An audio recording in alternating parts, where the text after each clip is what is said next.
இன்றைய முக்கிய நிகழ்வுகள். தடைக்காலம் முடிந்து மீன்பிடி தொழிலுக்கு சென்ற மீனவர்கள் கொடியசைத்து வழி அனுப்பிய முதலமைச்சர் ரங்கசாமி. சட்டமன்றம் கூட்டம் எப்பொழுது? முதலமைச்சர் ரங்கசாமி அதிரடி பதில்.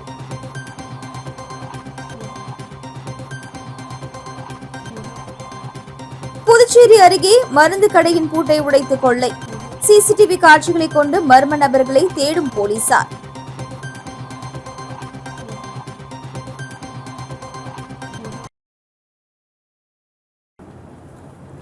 புதுச்சேரியில் 61 நாட்கள் மீன்பிடி தடைக்காலம் முடிந்த பின்னர் இன்று கடலுக்கு சென்ற மீனவர்களை முதலமைச்சர் ரங்கசாமி பூஜை செய்து கொடியசைத்து படகுகளை அனுப்பி வைத்தார். மேலும் அமைச்சர்கள் பதவியேற்பு முடிந்த பிறகு சட்டமன்றம் கூடுவது குறித்து அறிவிக்கப்படும் என முதலமைச்சர் தெரிவித்துள்ளார். கடலில் மீன்வளத்தை பெருக்க ஆண்டுதோறும் 61 நாட்கள் மீன்பிடி தடைக்காலம் அமல்படுத்தப்படுகிறது. அந்த வகையில் மீன்களின் இனப்பெருக்க காலத்தை கடந்த ஏப்ரல் 15ஆம் தேதி முதல் நேற்று ஜூன் 13ஆம் தேதி வரை மீன்பிடி தடைக்காலம் அமலில் இருந்தது. இந்த நிலையில் மீன்பிடி தடைக்காலம் முடிந்த நிலையில் இன்று 61 நாட்களுக்கு பிறகு மீனவர்கள் மீண்டும் கடலுக்கு சென்றனர். மேலும் தேங்காய் திட்டு துறைமுகத்தில் சிறப்பு பூஜை செய்யப்பட்டது. தொடர்ந்து முதலமைச்சர் ரங்கசாமி படகுகளுக்கு பூஜை செய்து புனித நீர் ஊற்றி பச்சை கொடி அசைத்து படகுகளை கடலுக்கு அனுப்பி வைத்தார். நிகழ்ச்சியில் தற்காலிக சபாநாயகர் அன்பழகன் உள்ளிட்ட ஏராளமான மீனவ பிரதிநிதிகள் கலந்து கொண்டனர். தொடர்ந்து செய்தியாளர்களிடம் பேசிய முதலமைச்சர் ரங்கசாமி அமைச்சர்கள் பதவியேற்பு முடிந்த பிறகு சட்டமன்ற கூட்டம் எப்பொழுது தொடங்கும் என அறிவிக்கப்படும் எனவும் நியமன சட்டமன்ற உறுப்பினரை நியமிப்பது குறித்து கூட்டணி கட்சிகளுடன் கலந்து ஆலோசித்து முடிவெடுக்கப்படும் என தெரிவித்தார்.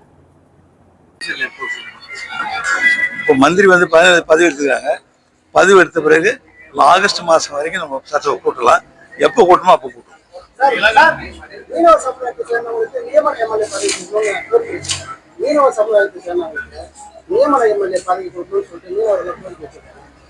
அதாவது எப்பொழுதுமே இந்த அரசானது நம்முடைய அரசு பொறுப்பேற்ற பிறகு கூட்டணி கட்சியெல்லாம் கலந்து ஆலோசித்து அதன் அடிப்படையில் முடிவுகள் எடுத்து நியமனங்கள்லாம் போடப்படும். நன்றி.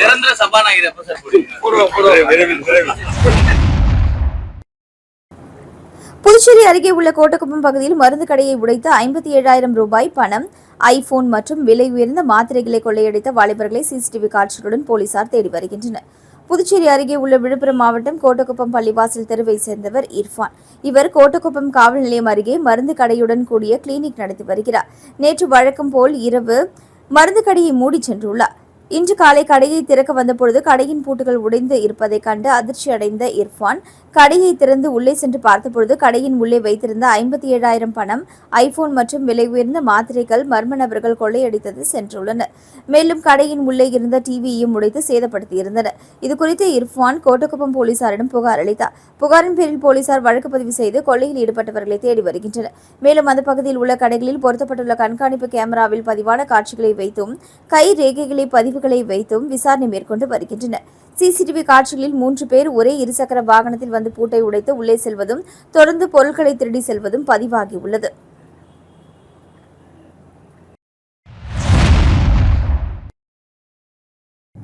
புதுச்சேரியில் ஆக்கிரமிப்பு என்ற போர்வையில் அதிகாரிகள் ஆட்சிக்கு களங்கம் ஏற்படுத்த வேண்டாம் என்று பாஜக மாநில தலைவர் ராமலிங்கம் வலியுறுத்தியுள்ளார். புதுச்சேரி முத்துமாரியம்மன் கோவில் வீதியில் உள்ள தனது இல்லத்தில் செய்தியாளர்களை சந்தித்த பாஜக மாநில தலைவர் வி.பி. ராமலிங்கம், புதுச்சேரியில் மாவட்ட ஆட்சியர் குலோத்துங்கன் உத்தரவின்படி பொதுப்பணித்துறையினர், வருவாய்த்துறை அதிகாரிகள், நகராட்சியினர் ஆக்கிரமிப்புகளை அகற்றி வருகின்றனர். ஆக்கிரமிப்புகளை அகற்றும் போர்வையில் வியாபாரிகளை மிகவும் அவமானகரமாகவும், திருடர்களைப் போல் மோசமாக நடத்துவதாகவும், மிகவும் கடுமையான நடவடிக்கை எடுப்பதாகவும், கொடூரமான முறையில் நடந்து கொள்வது அரசுக்கு சரியல்ல. தேர்தலில் வெற்றி பெற்று ஆட்சி அமைத்த அமைச்சர்கள் இன்றும் முழுமையாக பதவி ஏற்காத சூழ்நிலையில் முதலமைச்சரின் பார்வைக்கு கொண்டு செல்லாமல் ஆக்கிரமிப்புகளை அகற்றுகிறேன் என்ற போர்வையில் பேனர்களை உடைப்பது, கடைகளை உடைப்பது என்று மிகவும் மோசமான வேலையை செய்து கொண்டிருக்கிறார்கள். வியாபாரிகளின் ஆதரவோடுதான் இந்த ஆட்சி அமைந்துள்ளது. இந்த வியாபாரிகள் கொடுக்கும் வரியில்தான் இந்த அரசாங்கம் நடக்கிறது.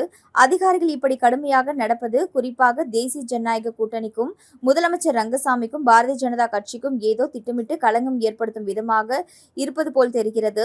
வியாபாரிகளுக்கு எப்பொழுதும் உறுதுணையாக இருக்க முதலமைச்சர் ரங்கசாமியிடம் அதிகாரிகள் உண்மையை சொல்லி இதற்கான விளக்கத்தை பெற்று ஆக்கிரமிப்புகளை அகற்ற நடவடிக்கை எடுக்க வேண்டும். மக்களுக்கான அரசாங்கமும் வியாபாரிகளுக்கான அரசாங்கமும் தான் இந்த அரசாங்கம் என்று அதிகாரிகள் செயல்பட வேண்டும் என்று அவர் வலியுறுத்தினார். உலக இரத்த தான தினத்தை முன்னிட்டு புதுவையில் லட்சிய ஜனநாயக கட்சி தலைவரும் காமராஜ் நகர் தொகுதி எம்எல்ஏவுமான ஜோஸ் சார்லஸ் மார்டின் கட்சியினருடன் இணைந்து இரத்த தானம் வழங்கினார். ஜூன் 14ஆம் தேதி ஒவ்வொரு ஆண்டும் உயிர்களை காக்கும் நோக்கிலான உலக இரத்த தான தினம் கொண்டாடப்படுகிறது. அதன்படி இன்று புதுவையில் லட்சிய ஜனநாயக கட்சி சார்பில் அரசு பொது மருத்துவமனையில் சிறப்பு இரத்த தான முகாம் நடத்தப்பட்டது. இந்நிகழ்ச்சியில் கட்சி நிர்வாகிகள் 100க்கும் மேற்பட்டோர் கலந்து கொண்டு இரத்த தானம் செய்தனர். தொடர்ந்து இரத்த தான நிகழ்வில் பங்கேற்று லட்சிய ஜனநாயக கட்சி தலைவரும் காமராஜ் நகர் தொகுதி சட்டமன்ற உறுப்பினருமான ஜோஸ் சார்லஸ் மார்டின் கட்சி நிர்வாகிகளுடன் இணைந்து இரத்த தானம் அளித்தார். தொடர்ந்து இரத்த தானம் அளித்த கட்சி நிர்வாகிகளுக்கு மருத்துவமனை மருத்துவர் மற்றும் அதிகாரிகளுடன் இணைந்து இரத்த தானம் அளித்ததற்கான சான்றிதழை வழங்கினார். இந்த நிகழ்ச்சியில் லட்சிய ஜனநாயக கட்சி பொதுச் செயலாளர்கள் டாக்டர் துரைசாமி, வழக்கறிஞர் பிரபாகரன், முன்னாள் சட்டமன்ற உறுப்பினர் ரிச்சர்ட் ஜான்குமார் மற்றும் கட்சி நிர்வாகிகள் உடனிருந்தனர்.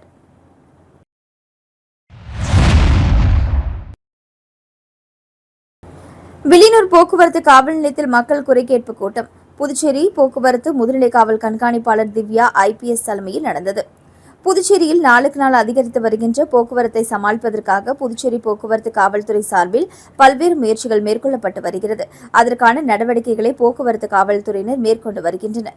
அதன் அடிப்படையில் ஒவ்வொரு வாரமும் புதுச்சேரி காவல்துறை சார்பில் நடைபெற்று வருகின்ற மக்கள் மன்ற கூட்டத்தொடரில் பொதுமக்கள் அவரவர்களின் குறைகளை உயர் அதிகாரிகளை சந்தித்து அதற்கு தீர்வு காணும் வகையில் ஏற்பாடு செய்து பொதுமக்களிடையே பெரும் வரவேற்பை பெற்றுள்ளது.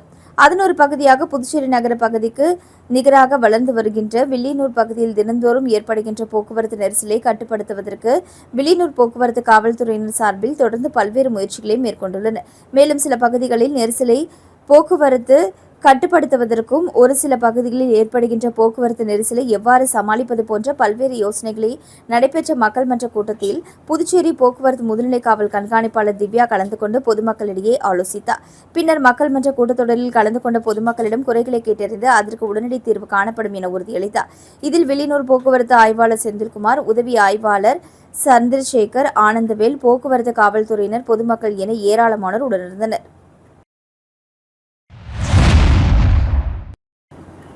சிறுமியர் மற்றும் பெண்களுக்கு எதிரான அதிகரித்து வரும் பாலியல் வன்கொடுமைகள், பாலியல் குற்றங்களை கண்டுபிடித்து தமிழ்நாடு தவ்ஹீத் ஜமாத் சார்பில் புதுச்சேரியில் நடைபெற்ற பேரணி ஆர்ப்பாட்டத்தில் இஸ்லாமிய சிறுமிகள், பெண்கள் 200க்கும் மேற்பட்டோர் கலந்து கொண்டு கோஷங்களை எழுப்பினர்.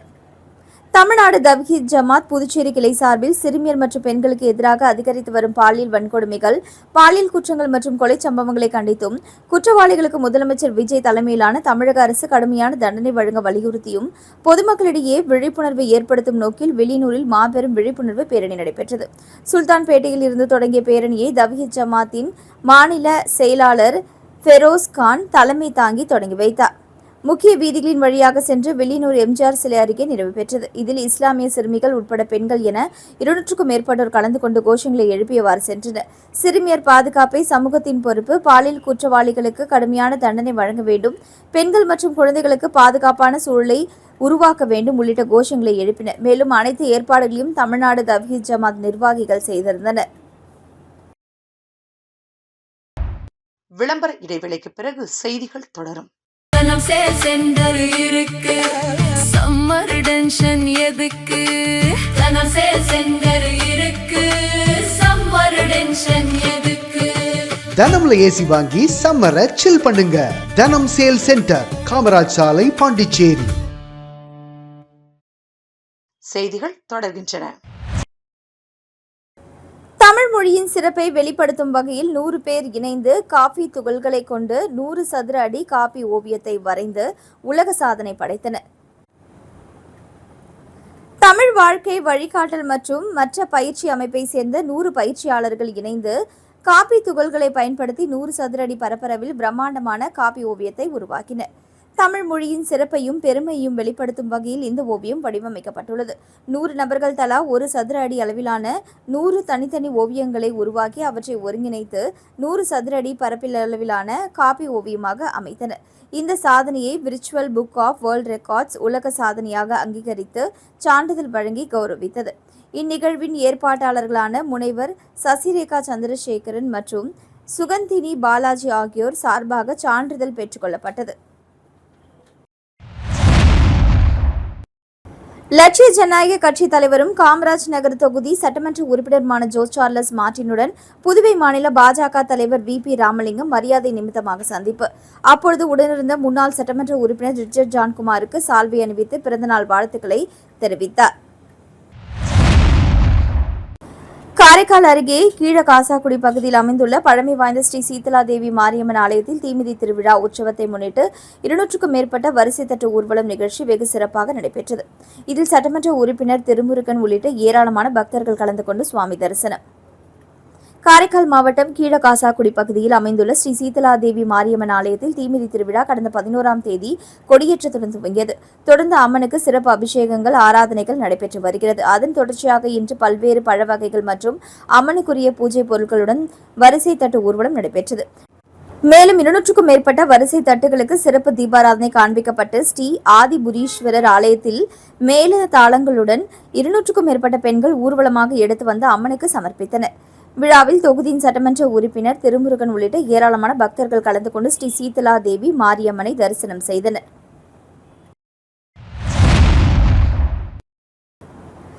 முன்னாள் சட்டமன்ற உறுப்பினர் ரிச்சர்ட் ஜான்குமாரின் பிறந்த நாளை ஒட்டி லட்சிய ஜனநாயக கட்சித் தலைவரும் காமராஜ் நகர் தொகுதி சட்டமன்ற உறுப்பினருமான ஜோஸ் சார்லஸ் மார்டின் அவருக்கு சால்வை அணிவித்து இனிப்பு வழங்கி வாழ்த்தினார். விழுப்புரம் மாவட்ட திமுக சுற்றுச்சூழல் துணை அமைப்பாளர் சம்பத்குமார் திமுகவிலிருந்து விலகி தன்னை தமிழக வெற்றி கழகத்தில் இணைத்துக் கொண்டார். விழுப்புரம் மாவட்டம் கண்ணமங்கலம் ஒன்றியம் நவமால் காப்பேரி ஊராட்சியில் திராவிட முன்னேற்ற கழகம் விழுப்புரம் மாவட்டம் சுற்றுச்சூழல் துணை அமைப்பாளர் சம்பத்குமார் தான் வகித்து வந்த திராவிட முன்னேற்ற கழகத்தின் சுற்றுச்சூழல் துணை அமைப்பாளர் பதவி மற்றும் அனைத்து அடிப்படை உறுப்பினர் பதவியிலிருந்து தன்னை விலக்கிக் கொண்டார். இதனைத் தொடர்ந்து தன்னை தமிழக வெற்றி கழகத்தில் இணைத்துக் கொள்ள முடிவு செய்து நேற்று தமிழக வெற்றி கழக பொதுச் செயலாளரும் ஊரக வளர்ச்சி மற்றும் நீர்வளத்துறை அமைச்சர் ஆனந்த் மற்றும் அமைச்சர் ஆதவர்ஜுனா ஆகியோர் முன்னிலையில் தன்னை தமிழக வெற்றி கழகத்தில் இணைத்துக் கொண்டார். மேலும் இனி எனது முழு பணியையும் தமிழக வெற்றி கழகம் வளர்ச்சி என அவர்கள் முன்னிலையில் தெரிவித்துக் கொண்டார்.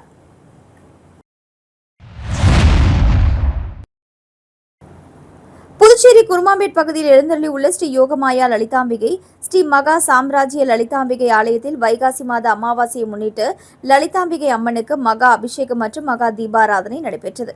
இதில் திரளான பக்தர்கள் பங்கேற்று லலிதாம்பிகை அம்மனை வழிபட்டு சென்றனர். புதுச்சேரி குருமாம்பேட் பகுதியில் அமைந்துள்ளது ஸ்ரீ யோகமாயா லலிதாம்பிகை மற்றும் ஸ்ரீ மகா சாம்ராஜ்ய லலிதாம்பிகை திருக்கோவில். இந்த திருக்கோவிலில் வைகாசி மாத அமாவாசையை முன்னிட்டு ஸ்ரீ லலிதா மகா யாகம் நடைபெற்றது. தொடர்ந்து ஸ்ரீ மகா சாம்ராஜ்ய லலிதாம்பிகைக்கு பால், தயிர், சந்தனம், திருநீர், திருமஞ்சனம், குங்குமம் உள்ளிட்ட பல்வேறு வாசனை திரவியங்கள் கொண்டு மகா அபிஷேகம் செய்யப்பட்டு தொடர்ந்து யாகசாலையில் வைக்கப்பட்ட கலச நீரால் அம்மனுக்கு சிறப்பு அபிஷேகம் செய்யப்பட்டது. தொடர்ந்து அலங்கரிக்கப்பட்ட உற்சவருக்கு சோடச தீபாராதனைகள் காட்டப்பட்டது. தொடர்ந்து வெள்ளைப்பட்டில் அலங்கரிக்கப்பட்ட ஸ்ரீ மகா சாம்ராஜ்ய லலிதாம்பிகை மற்றும் கருநிலப்பட்டில் அலங்கரிக்கப்பட்ட ஸ்ரீ யோகமாயா லலிதாம்பிகைக்கு சகசரநாமம் பாடப்பட்டு மகா தீபாராதனை காட்டப்பட்டது. இதில் பக்தர்கள் பலரும் கலந்து கொண்டு லலிதாம்பிகை அம்மனை வழிபட்டு சென்றனர். இதற்கான ஏற்பாடுகளை ஆலய நிர்வாகி மகேஸ்வர சாஸ்திரிகள் மற்றும் பக்தர்கள் சிறப்பாக செய்திருந்தனர்.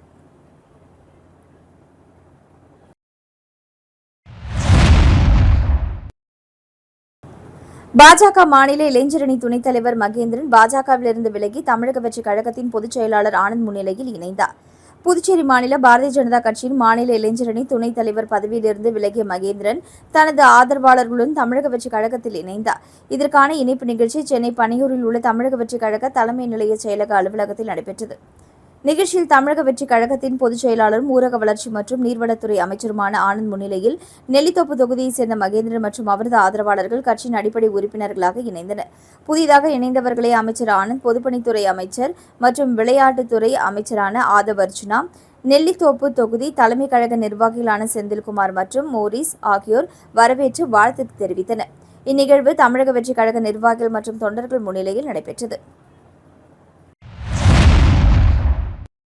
புகாரா தேவையா அழையுங்கள். புதுவை காமராஜ் நகர் தொகுதிக்கு உட்பட்ட ஞானப்பிரகாசம் நகர் பகுதியில் புகார் மற்றும் தேவைகளுக்கு தொகுதி சார்பில் அறிவிக்கப்பட்ட தொலைபேசி எண் தொடர்பான நோட்டீஸை அப்பகுதியில் உள்ள வீடுகளில் லட்சிய ஜனநாயக கட்சித் தலைவரும் காமராஜ் நகர் தொகுதி சட்டமன்ற உறுப்பினருமான ஜோஸ் சார்லஸ் மார்டின் ஓட்டினார். மீண்டும் இன்றைய முக்கிய நிகழ்வுகள். மழைக்காலம் முடிந்து மீன்பிடி தொழிலுக்கு சென்ற மீனவர்கள் கொடியசைத்து வழி அனுப்பிய முதலமைச்சர் ரங்கசாமி. சட்டமன்றம் கூட்டம் எப்பொழுது? முதலமைச்சர் ரங்கசாமி அதிரடி பதில்.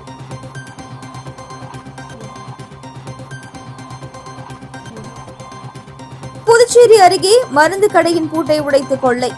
சிசிடிவி காட்சிகளை கொண்டு மர்ம நபர்களை தேடும் போலீசார்.